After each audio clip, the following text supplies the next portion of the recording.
Hola a todos, espero que estén muy bien. En este video vamos a conversar sobre uno de los textos más emblemáticos de Roman Jakobson con relación al modelo de la comunicación del lenguaje que se conoce como lingüística y poética. En este, como se puede intuir, vamos a hablar no solamente de las funciones del lenguaje, sino también un poco cuáles son los exponentes o los casos en los que la literatura puede estar participando de las funciones que vamos a ver a continuación. De manera que, por una parte, vamos a exponer cómo lingüísticamente Jakobson propone un nuevo modelo comunicativo, y por otra vamos a conversar sobre algunos exponentes literarios que participan de estas funciones, indistintamente de que, como se sabe, al ser elementos literarios tienen una función muy predominante que veremos a continuación. Lo primero que tenemos que tomar en cuenta es que lo que hace Roman Jakobson no es algo que hace de la nada.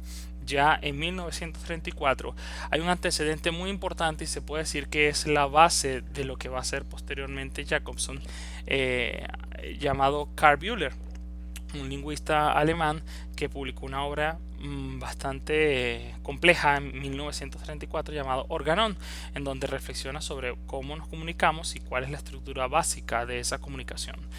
Y en ella básicamente habla de que existen tres funciones: la función representativa, expresiva y apelativa, entendiendo como la representativa aquella en el cual pues palabras más, palabras menos, se está hablando o refiriéndose sobre algo que el lenguaje de alguna manera está representando. De manera que, por ejemplo, tenemos a un objeto como una taza, el lenguaje o la conversación está con relación a la taza, y en ese mismo momento ese lenguaje está representando ese objeto.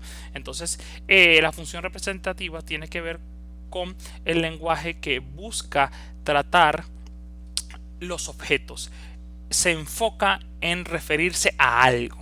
Y esto, desde el punto de vista gramatical, se nota mucho con la tercera persona del singular o del plural. ¿Por qué?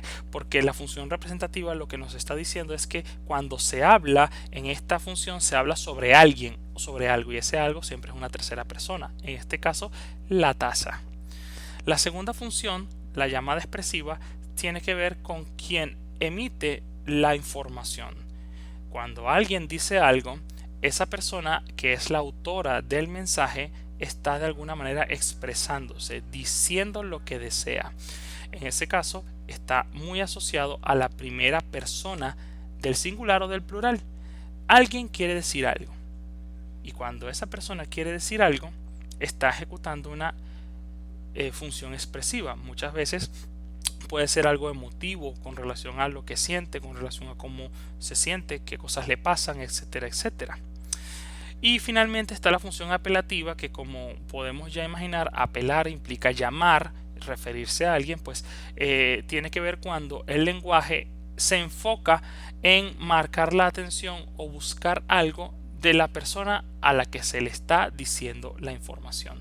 De manera que, si en la representativa el enfoque era de una tercera persona donde se hablaba de alguien o algo, y en la función expresiva se hablaba de mí, que estoy hablando un yo o un nosotros, en la función apelativa se hace alusión a un tú, a quien quiero enfocarme o decirle algo. El punto es que este modelo muy importante y que marca un hito dentro de la historia de la lingüística con relación a la comunicación tenía muchas interrogantes por atender, que no tuvieron su respuesta hasta la llegada de este texto de Roman Jakobson en el año 1960. Entonces, fíjense que vamos a ver acá. Básicamente, que para Jakobson los componentes del acto comunicativo son los siguientes. Primero que nada, un emisor, que como todos sabemos es la persona que va a decir la información. Obviamente, si va a decir algo, y entonces estamos hablando de un mensaje, y ese mensaje no va hacia la nada, tiene que tener una finalidad o alguien a quien se dirige, un remitente, lo que podríamos llamar un receptor. Pero esto es nada más el esqueleto de una estructura mucho más compleja a la cual le falta. Cuando alguien dice algo a alguien, lo dice en un espacio determinado marcado por el contexto. De manera que no es lo mismo decir algo en un espacio abierto que en un espacio cerrado, que decirlo en 1920 o en el 2020. El contexto siempre abarca a todo este conjunto que está hablando. Pero no solamente eso, hay cosas que faltan con el lenguaje y es la idea del código. ¿Cómo vamos a transmitir ese mensaje? Se necesita un código que haga todo esto sea posible. Y finalmente, pues va a ser necesario un canal con el cual ese código sea transmitido. De manera que si nosotros estamos hablando, digamos, en español, pues ¿de qué manera vamos a transmitir el español? Lo vamos a transmitir de manera oral, de manera escrita, por mensaje de texto, por micrófono, por megáfono. Cualquier canal es necesario tenerlo en cuenta, porque sin esto no va a poder ser posible. Ahora bien, cuando nosotros tenemos esto, vamos a tomar en cuenta entonces cuál es la relación entre esta función referencial y el componente del acto comunicativo.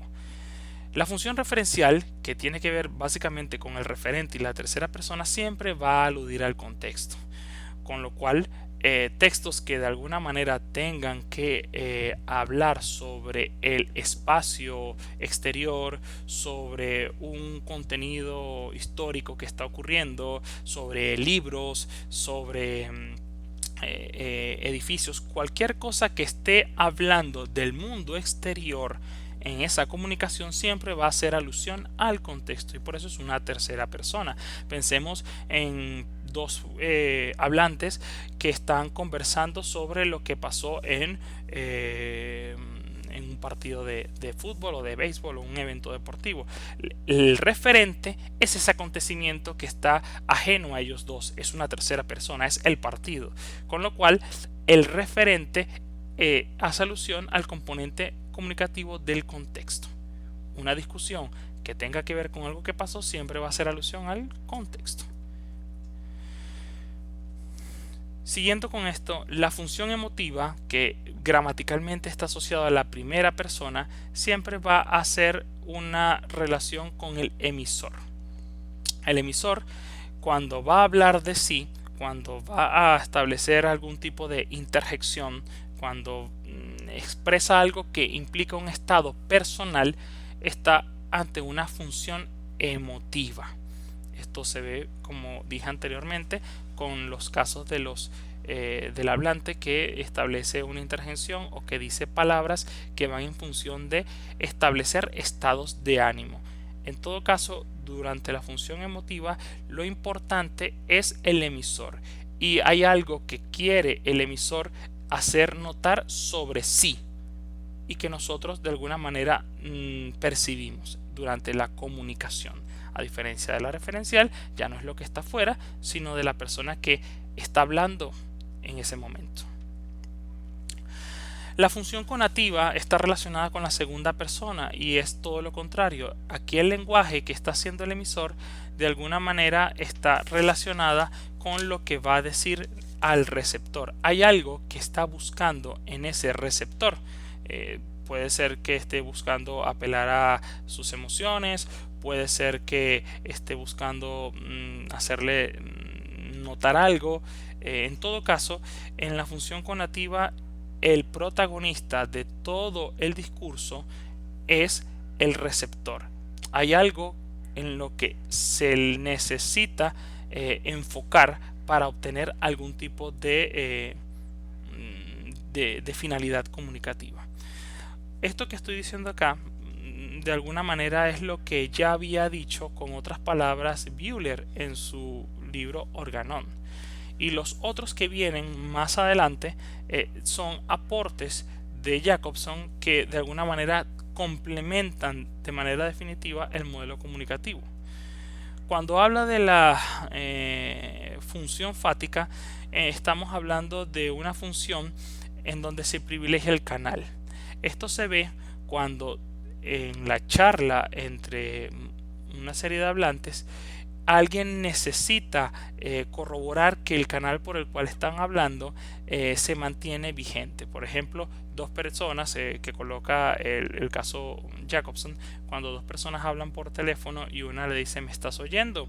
Cuando esta persona le dice me estás oyendo, está enfocándose en el elemento fático, es decir, está cerciorándose de que el canal de comunicación de las dos personas funciona. No le está diciendo algo de alguien, no le está diciendo algo que es personal, no está buscando algún tipo de finalidad a quien le habla, solamente quiere saber si el canal, si el medio por el cual se están comunicando está en buen estado para mantener el resto de la comunicación. Lo mismo puede decirse, por ejemplo, cuando las personas se están comunicando por internet y en algún momento por algún problema de latencia no hay una llegada de información o el micrófono se tapa en medio de una conversación. Entonces en ese momento viene alguien y dice no te oigo, ¿estás bien? ¿Que me oyes? ¿Todo anda en orden? Eso es una comunicación fática que se enfoca ya en el canal, ya no en alguien o en algo que acaba de ocurrir.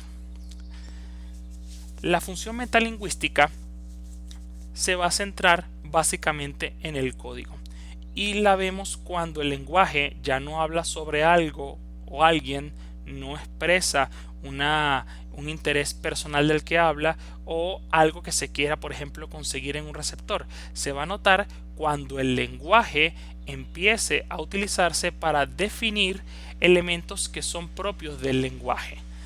Hay ejemplos que son paradigmáticos y que se han dicho hasta la saciedad. Cuando una persona le dice a otra qué significa impostado, ese lenguaje que acabamos de percibir, esa comunicación tiene una función metalingüística porque con palabras quiere que le expliquen qué es lo que significa otra palabra. No es lo mismo a que una persona, un niño, por ejemplo, le diga a su papá, papá, ¿qué es eso que está allí? Y sea un perro. Cuando el niño le dice ¿qué es eso? Ahí hay una función referencial porque necesita saber qué es ese objeto que está en la calle y están viéndolo. En el caso de metalingüística sería algo así como papá, ¿qué significa la palabra perro? ¿Qué es un perro? ¿Cómo definimos un perro? Eso tiene un carácter metalingüístico porque el lenguaje de alguna manera se centra en el código, cómo nosotros definimos el código, y de alguna manera el código se tiene que definir también con códigos. Eso le da un carácter metalingüístico. Es como que el lenguaje reflexionara sobre sí mismo, sobre la base del lenguaje. ¿Dónde encontramos esto también? Por ejemplo, lo encontramos en los diccionarios. En los diccionarios vamos a encontrar definiciones de conceptos y muchas veces dentro del diccionario vamos a encontrar la palabra diccionario. Entonces vamos a encontrar que con palabras se define la palabra palabra. Esas son cosas que nos hablan de cómo con el discurso se está definiendo el discurso mismo, y no hablemos de otros discursos, perdón, otros libros como las gramáticas, como en español la gramática del español está definiendo lo que es el español y cuáles son los componentes del español. Eso lo hace metalingüístico. El lenguaje ya no sale a definir el mundo exterior o las necesidades de unas personas, sino que sencillamente quiere hablar de sí mismo. Esto es un carácter metalingüístico muy importante, ¿ok? Y finalmente la función que de alguna manera es un aporte personal con relación a este tema es la función poética. Aquí cuando él dice función poética no está hablándolo en el sentido en que nosotros decimos poesía como lírica. Él está hablando en el sentido mucho más general, podríamos decir incluso de raíz griega, en el que la poiesis es un acto creativo que proviene del espíritu humano y tiene pues obviamente el componente estético que nosotros entendemos. De manera que lo poético aquí va más en función de lo que hoy en día entenderíamos como literario. Con lo cual, la función poética está anclada en el mensaje. Entonces, más allá, volvemos, de lo que se está refiriendo, si es cierto o no, por ejemplo, o las intenciones del emisor, del receptor, del canal y del código, en el fondo es una manera de tratar el mensaje.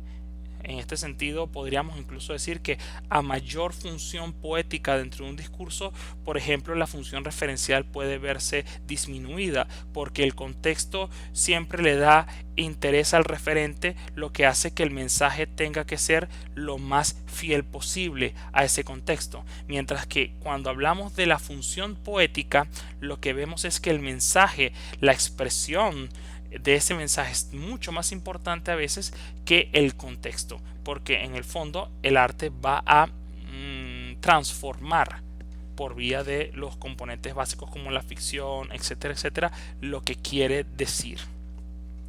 Y en ese sentido, estas funciones del lenguaje de alguna manera están siempre cuando nosotros hablamos, pero uno siempre va a notar que hay como en una balanza funciones que tienen más pesos que otras. Por ejemplo, es muy poco probable, por no decir imposible, que en un lenguaje o en una comunicación sostenida tenga mayor predominancia la función fática. Es muy probable que las otras funciones como el contextual, emotiva, tengan mayor peso. Lo mismo ocurre cuando vemos algunos textos literarios. En los textos literarios vamos a encontrar estas funciones, pero hay una que va a tener mayor predominancia, que sería la función poética. Sin embargo, eso no quiere decir que las otras no estén presentes. Y aquí es lo que yo quiero de alguna manera dejar como ejemplo de cómo dentro de la literatura también estas funciones del lenguaje pueden estar en mayor o en menor medida, y dependiendo de su existencia o su predominancia vamos a encontrar ciertos géneros literarios. Así que, por ejemplo, ¿qué textos literarios vamos a encontrar que tengan una predominante función referencial? Entendemos que tienen por excelencia los textos literarios predominancia de la función poética, pero también pueden tener otras funciones que estén a la par o dialogando con esta función poética. Así que, ¿qué textos, por ejemplo, además de la función poética, pueden tener una función referencial muy fuerte? Por ejemplo, los textos de carácter periodístico o los llamados, por ejemplo, el nuevo periodismo de A Sangre Fría de Truman Capote. Notarán que es un texto que tiene función poética porque es narrativo, porque tiene un interés cuidado del lenguaje en la forma de estructurar los acontecimientos. Sin embargo, hace referencia a eventos que ocurrieron históricamente y que tienen además un gran impacto dentro del contexto en el que surgió, como fue el asesinato de una familia en Estados Unidos durante la década de los 50-60. Entonces, esto nos habla de que tiene una función referencial muy importante porque, a pesar de estar muy bien escrito, hace alusión y quiere ser fiel a lo que el escritor, en este caso Truman Capote, logró investigar durante todo ese tiempo para hacer. Otro ejemplo que vale la pena tomar en cuenta son las crónicas. Las crónicas también están muy ligadas al género periodístico y de alguna manera están funcionando de la misma manera. En este caso estamos hablando de una novela que se nutre de la realidad para construir este texto. Aquí en las crónicas estamos viendo que son básicamente, digámoslo así, relatos muy bien hechos que también, anclándose en la realidad, permite mostrar una posición personal sobre lo que está viviendo el autor. Entonces, por ejemplo, podemos ver crónicas como las del modernismo, hablo de José Martí, Rubén Darío, en donde tienen un manejo muy preciosista del lenguaje, con una retórica que es muy brillante, con palabras que nos pueden resonar por su musicalidad, pero también están abocados a describir algo que está viviendo el autor en ese momento. Entonces, fíjense que hay una relación muy interesante entre la expresión, que es una cualidad que nosotros vamos a ver de la función poética, y al mismo tiempo la comunicación, que es algo que vamos a notar en las funciones sobre todo de carácter referencial. Fíjense aquí, vamos a encontrar un gran balance entre la función poética y la función referencial. En el caso de la literatura testimonial es otro caso muy interesante, porque nosotros vemos obras como se llamaban SN, José Vicente Abreu, o Tejas Verde de Hernán Valdés, y vamos a notar exactamente el mismo caso. Son personas que sobre la base, con base en lo que han vivido desde el punto de vista político, en este caso torturas por parte de regímenes dictatoriales, luego con eso hacen una obra literaria en donde cuentan lo que vivieron y de alguna manera denuncian pues estas atrocidades que les tocó vivir. Función referencial que están en consonancia con la función poética. ¿Qué otros textos podemos encontrar en la literatura donde esté, por ejemplo, una función emotiva? Sobreentendiendo, insisto, que ya tengan una función poética. Por ejemplo, la poesía. Es muy común, por ejemplo, ver en el romanticismo como el yo lírico, que no es el poeta. Tenemos que tener muy claro que una cosa es el poeta como ente histórico que construye esto y otra cosa es ese ente de papel que es el yo lírico que transmite una emotividad o lo que sea. En la poesía vamos a encontrar que la función emotiva predomina porque este hablante lírico habla o expresa una posición, una interpretación de temas, de acontecimientos que están marcadamente, digamos, rodeadas de sensibilidad, de sentimientos, de pasiones, con lo cual pues el discurso poético transmite una emotividad propia del que está emitiendo el discurso. Entonces la poesía es un espacio muy idóneo para encontrar la función emotiva del lenguaje. El que habla, que es una primera persona, está hablando de algo que pareciera que le afecta, le interesa, le conmueve y nos lo quiere expresar. No somos nosotros los protagonistas de ese momento comunicativo ni de lo que ocurre, sino cómo lo percibe el hablante lírico. Entonces ahí hay una función emotiva importante. La función conativa la podemos ver sobre todo en el drama, en el sentido de que vamos a encontrar, por vista de acciones y de orden, personas que hablan y que cuando hablan están buscando obtener algo del otro, bien sea que le presten atención, bien sea que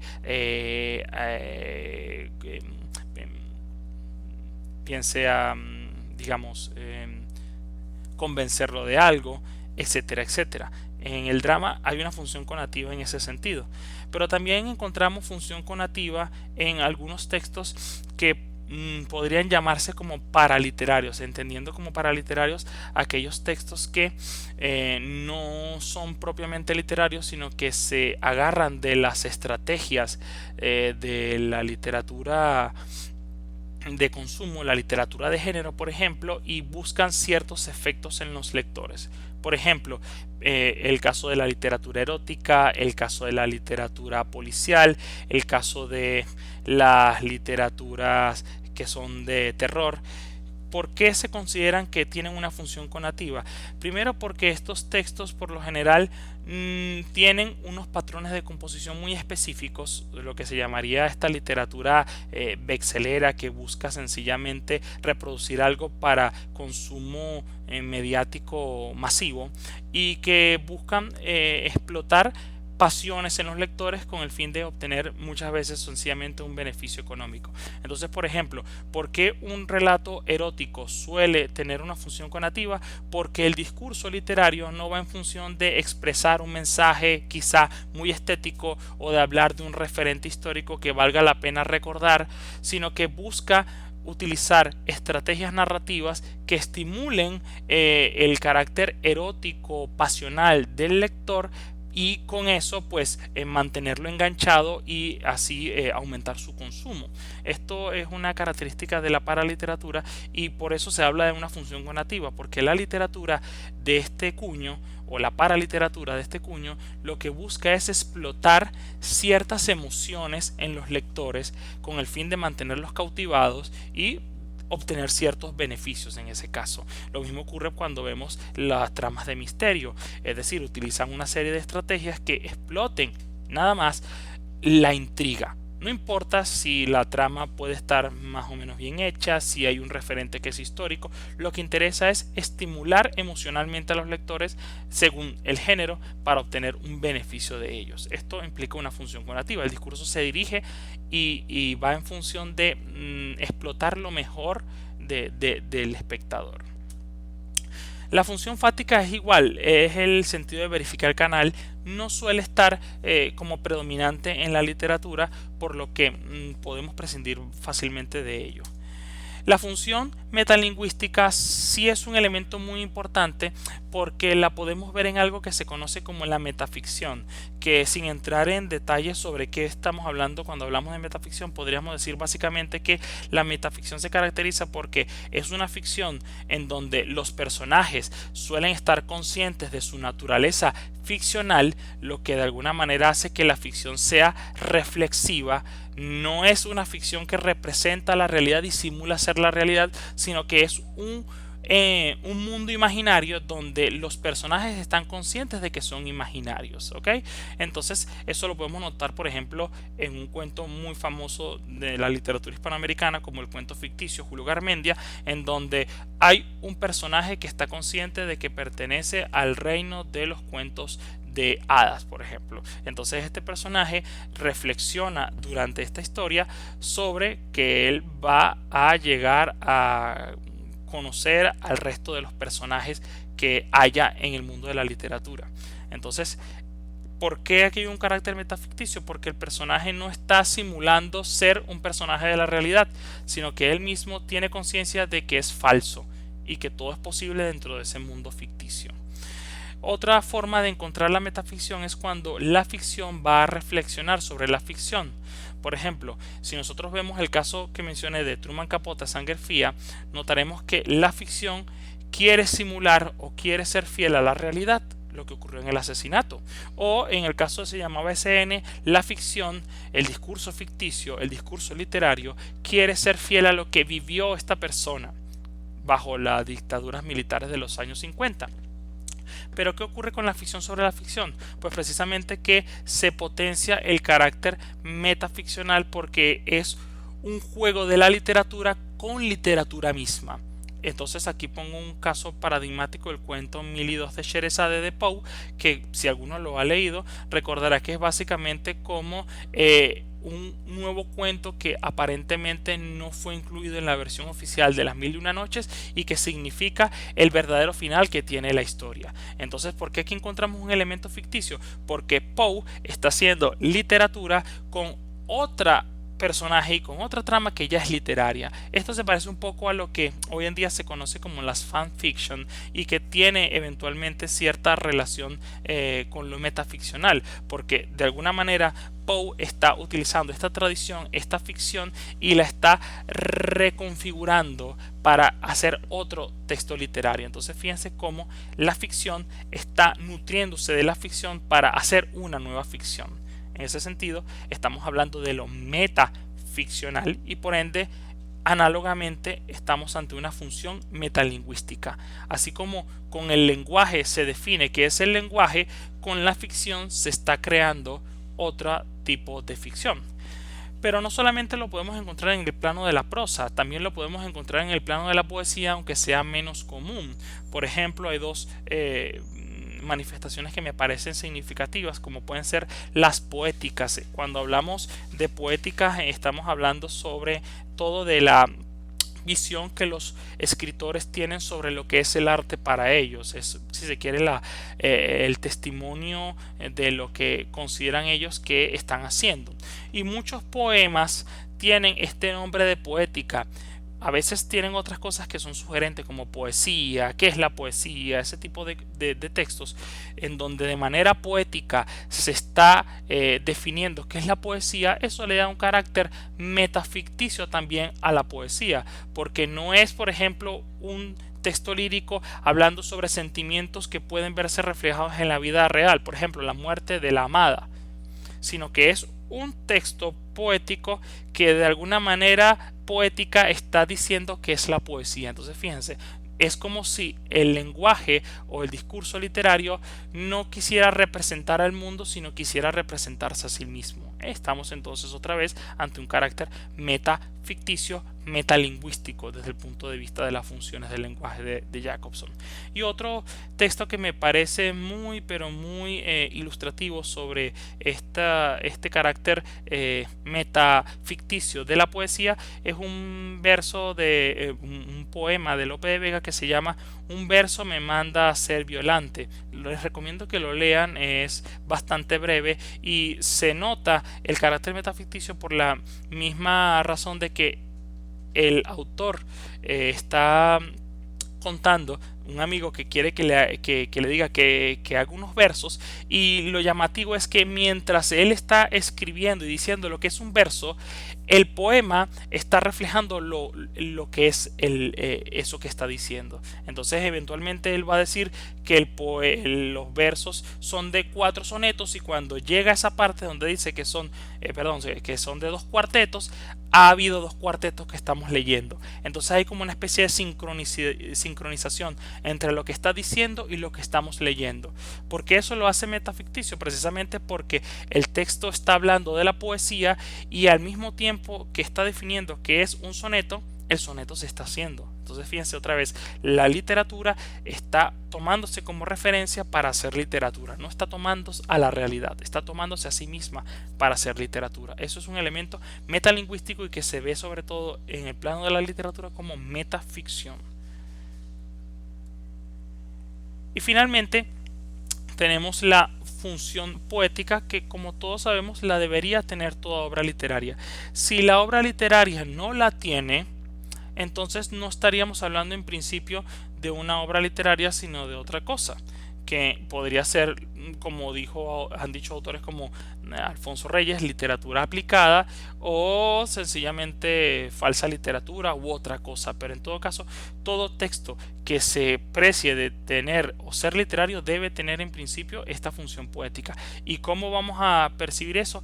En principio porque el mensaje es mucho más importante que el resto de las funciones. Entonces va a ser mucho más vital para estos textos cómo digo las cosas que las cosas que digo.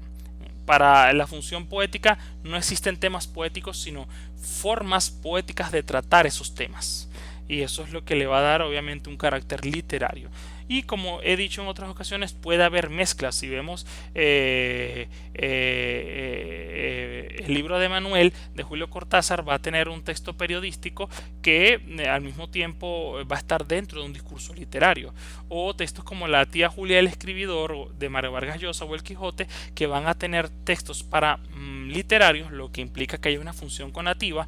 En el caso del Quijote, el hecho de que haya novelas de caballería con historias fascinantes que mantengan a los lectores en vilo sobre qué va a pasar con la nueva aventura, para mantener, insisto, al espectador o al lector atrapado. Eso implica una función conativa, porque el discurso se enfoca en mantener enganchado al al remitente.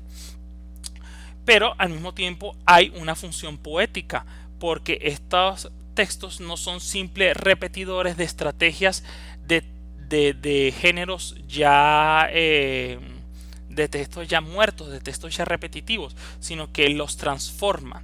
En el caso de El Quijote, con todos estos juegos estructurales que ya se conocen, y en el caso de La tía Julia el escribidor también, de utilizarlos estos elementos de la literatura repetida, de la paraliteratura muerta, de la subliteratura, para hacer verdadera literatura, para crear nuevos elementos literarios. Así que, bueno, con esto quiero dejar claro que las funciones del lenguaje de Roman Jakobson están también presentes en los textos literarios, y que dependiendo de los géneros y de los intereses que tengan los autores, puede haber mayor o menor presencia de ellos a lo largo de su lectura. Y bueno, cualquier duda que tengan al respecto son bienvenidas, y podemos seguir discutiendo esto en la serie de comentarios. Muchísimas gracias por su atención, y seguimos en próximos videos.